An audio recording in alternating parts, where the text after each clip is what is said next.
Because by him the Lord had given victory to Aaron. The man, though a mighty warrior, suffered from leprosy. Now the Arameans, on one of their raids, had taken a young girl captive from the land of Israel, and she served Naaman's wife. She said to her mistress, "If only my Lord were here with the prophet who is in Samaria, he would cure him of his leprosy." When the king of Israel read the letter, he tore his clothes and said, "Am I God to give death or life, that this man sends word to me to cure a man of his leprosy? Just look and see how he is trying to pick a quarrel with me." But when Elisha, the man of God, heard that the king of Israel had torn his clothes, he sent a message to the king. "Why have you torn your clothes? Let him come to me, that he may learn that there is a prophet in Israel." So Naaman came with his horses and chariots and halted at the entrance of Elisha's house.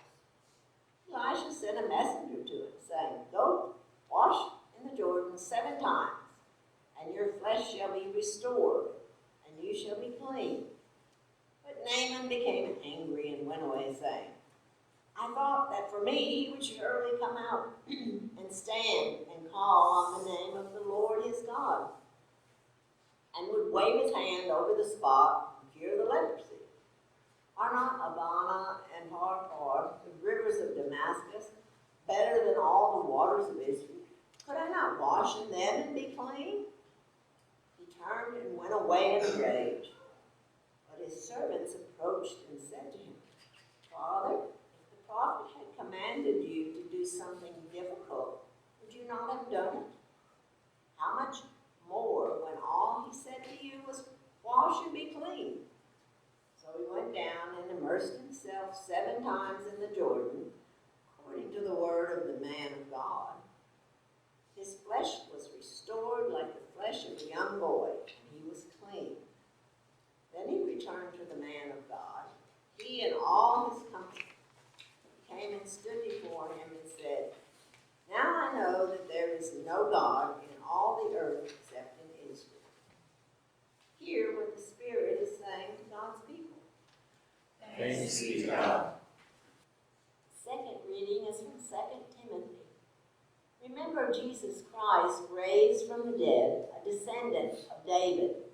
That is my gospel, for which I suffer hardship, even to the point of being chained like a criminal. But the word of God is not chained. Therefore I endure everything for the sake of the elect, so that they may also obtain the salvation that is in Christ Jesus with eternal glory. The saying is sure, if we have died with him, we will also live with him. If we endure, we will also reign with him. If we deny him, he will also deny us. If we are faithless, he remains faithful, for he cannot deny himself. Remind them of this, and warn them before God that they are to avoid wrangling over words, which does no good, but only ruins those who are listening. Do your best to present yourself to God as one approved by him, a worker who has no need to be ashamed, rightly explaining the word of truth." Hear what the Spirit is saying to God's people. Thanks be to God. The Holy Gospel of our Lord Jesus Christ according to Luke. Glory to you, Lord Christ. On the way to Jerusalem, Jesus was going through the region between Samaria and Galilee. As he entered a village, 10 lepers approached him. Keeping their distance, they called out, saying, "Jesus, Master, "Have mercy on us." When he saw them, he said to them, "Go and show yourselves to the priests." And as they went, they were made clean. Then one of them, when he saw that he was healed, turned back, praising God with a loud voice. He prostrated himself at Jesus' feet and thanked him. And he was a Samaritan. Jesus asked, "Were not 10 made clean? But the other 9, where are they? Was none of them found to return and give praise to God except this foreigner?" Then he said to him, "Get up and go on your way. Your faith has made you well." The Gospel of the Lord. Praise to you, Lord Christ. We humans can be kind of a funny bunch. And I don't necessarily mean funny as in ha-ha, more funny, odd, funny, peculiar. I think, though, that sometimes God, when he sees some of the things that we do, probably does chuckle to himself a little bit. And one of the things that I think that he probably gets a pretty good kick out of is the way that we humans often seem to need a process, an elaborate set of steps, a ritual in order to celebrate something. And when you think about it, we've got a lot of different things that we ritualize. And sometimes we need that and sometimes we don't, but we have an awful lot of rituals. And when you look at what rituals do, why do we even have them? What is the purpose of them? It is at a time that's momentous, a time that is meaningful, that we come up with these things in order to encapsulate that particular time or moment or thing that we're trying to do. And when you look at what we do in our everyday lives, we also have rituals. We love magicians, don't we? We like to watch magic tricks. We like to see somebody stand up there and maybe say abracadabra or hocus pocus and wave their fingers or a magic wand and something happens. And we try to figure out, how did that happen? We know it's a trick, but there's a piece of us that wants to believe that somehow that action, those words, have somehow brought about this incredulous, magical, miraculous thing that happens.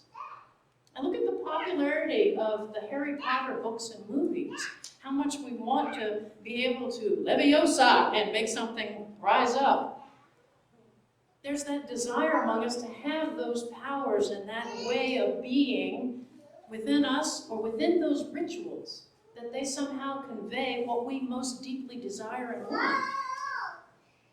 And we look at our lessons today, we find that we have a couple of rituals and something that might have been interpreted as a ritual and something that maybe was not a ritual at all. Looking at Naaman. Naaman's come down with leprosy. He hears that there's a prophet that can heal him, so he shows up. Elisha doesn't even come out of the house. He sends a servant and says, yeah, tell him to go down to the Jordan River, wash 7 times, he'll be clean. So Naaman is upset. He's like, wait a minute, the prophet's not even going to come out and talk to me? I thought for sure he would come out, call on the Lord his God, wave his hand over the spot, there's the ritual, and make me clean. Instead, he says, just go down to the river and wash 7 times. And he says, I got rivers back home in Damascus that are just as good. Why do I need to go to this river? And his servants come up and say, if he had asked you to do something really difficult, one of those, okay, if you stand on your head and recite this 4 times and do 4 backflips, then you'll be healed, he probably would have tried to do it. Instead, he says, just go wash in the river. And the servants say, you're already here. Why don't you just go try it, see what happens? So Naaman goes down, and he does 7 times into the river, and sure enough, he's cured, he's clean. He no longer has the leprosy. And he returns back to Elisha and praises God and says, I know now there is no other God in the world except the God that's of Israel. So there's this ritual that he went through, not a real big deal, but washed 7 times in the Jordan, and then he was made clean. When we get to our gospel lesson this morning, we have another case of leprosy, only these are 10 lepers, and they keep their distance because they don't want anyone else to catch it. But they ask Jesus, have mercy on me, have mercy on us.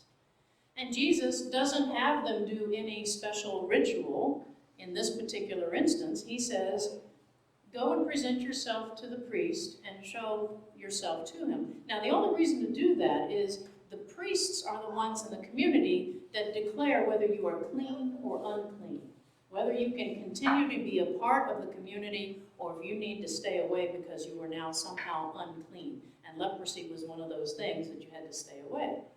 In Jesus telling them to go and present themselves, that would mean that they were going to be evaluated as to their cleanliness, to say, see, look, leprosy's gone. And along the way, that's what happens. They get cleaned of their leprosy as they're on their way to the priest. Now, in other places in our Gospels, we know that Jesus sometimes does go to a ritual to do his healings. There's the time when he takes some spit and some dirt and makes mud and puts it on the eyes of the blind man and he's healed. There's another time where there's a man who's deaf and he puts his fingers in the deaf man's ears and he's healed.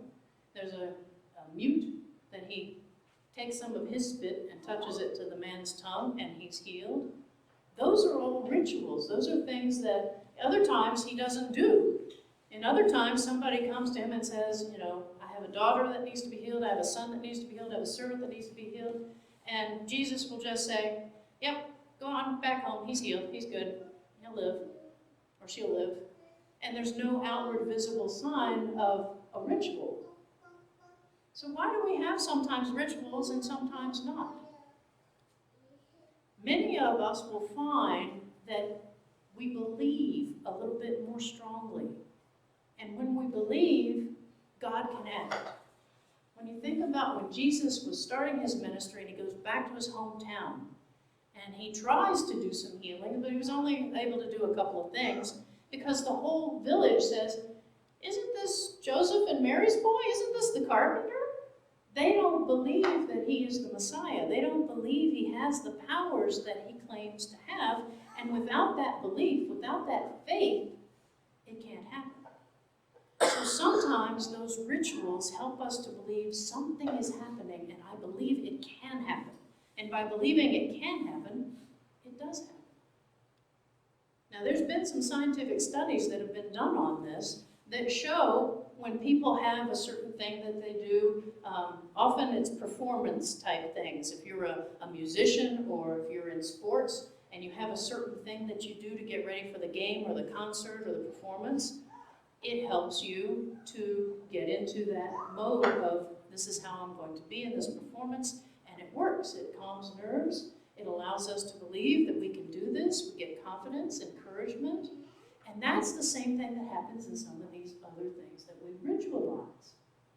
We believe because we think this is what's going to happen, and we open the door for faith, for God to act, to believe that something can happen, and sometimes it does.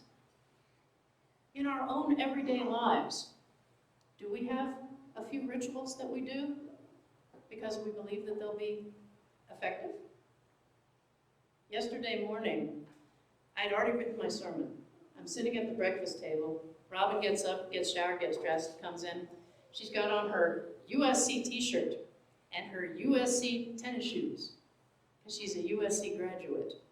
And they were going to be playing Notre Dame yesterday. So she put on her lucky shirt and lucky shoes because we do this when our team is playing. We put on our team memorabilia, our outfits, because we think that somehow this outward display of loyalty is going to help them win. Anybody ever been on a team that they won and somebody says, well, now I can't ever change my socks because these are the socks I was wearing when we won, and so after a few games, that was in a league of their own. But other people do the same thing. I got to wear the same underwear. I got to wear the same shirt. It's a belief that because this is what I was wearing when we won, it will help me win again, or help our team win again. And that's why we do that kind of stuff. What other rituals do we do? Happy birthday? What do we do on birthdays? Blow out candles and make a wish. And we sing happy birthday. And by singing happy birthday, what we are really hoping is that the person will have a happy birthday. When we make that wish, we're hoping that something in the coming year is going to happen, something good, right? What about weddings? What do the brides have to wear? Something old, something new, Something borrowed. borrowed, and something blue. And it's a tradition that if you do that, that will bring a good start to that marriage, right? It's a tradition, it's a faith, it's a belief that if I do this, this is going to start off our marriage on the right foot. What other things can you think of that we've got, the little rituals that we do? How about New Year's Day? What do you do on New Year's Day? Watch the football games. Besides that, what do you eat? Well, depends on what area of the. Black-eyed peas and greens. Roast pork, If you were raised in the South, that's a thing you do on New Year's Day, is you eat black-eyed peas and greens, and that's supposed to help you have a prosperous new year. And if you don't, well, you're risking that, And what about Friday the 13th? Do we have any suspicions about Friday the 13th, what we should do and shouldn't do? Don't break any mirrors. Don't walk under any ladders. And don't let a black cat cross your shadow or cross in front of you, because it's bad luck. These are all rituals that we do. We don't really know if they actually work, per se. I mean, Robin wore her gear for her team, and they still lost, but they came back real close. They got within 3 points. But those are the types of things that we do that are rituals. And in the church, we have a bunch of rituals, don't we? When you look back at the books of Ezra and Nehemiah in the Old Testament, much of what happens up to communion in our worship service comes from that time frame when they came back from exile in Babylon, and they were back in Jerusalem, and they were trying to rebuild, and they found the scrolls. And they gathered all the people in the square, and they had one of the scribes stand up on a box so that he could be seen everywhere, and read the scrolls of the scriptures to the people, and then there was a scribe or a priest nearby who then explained what it was that had just been read to them. And after they did that, they did this in the morning, and when it got close to noon, the priests dismissed everybody back home and said, "Go home and have a feast, because this is the day of the Lord." Do we not do the same thing on Sundays? That's where that tradition comes from. It comes from the Jews that gave it to us through Judaism into Christianity, and then we added on the next part of our ritual, our communion. As Jesus said, whenever you do this in remembrance of me. And so we have made that a part of our worship service, that every Sunday, or every time that we have a worship service and we have communion, we're doing this to remember Christ. And we have a whole bunch of other ones that we do in our church. Weddings are a ritual. Funerals are a ritual. Confession is a ritual. All of these are things that we believe that God is present in our time of worship when we do these things, and gives us strength, comfort, peace, because we believe that God can and will work through these things that we do together. And we do them together here and every other church around our community and around the world. On the days that we gather are doing these things, and we're all connected by these same rituals. If you go to an Episcopal church anywhere else, there's likelihood that you're going to know and understand that worship service, because we have the common book of worship. And that gives us comfort to know that when we show up for a church service, we're going to know what's going on. We're going to be able to feel connected to one another by that liturgy, by that worship. So sometimes we need rituals to help us, especially when we get into a time when we're feeling a little stressed, a little overwhelmed. We can turn to these places that bring us that comfort, that reassurance, that encouragement, the strength, the peace, whatever it is we need, is found in the words that we use and the actions that we do together, because they've become a part of who we are. Sometimes we need that. Sometimes we just need to hear, get up, go on your way. Your faith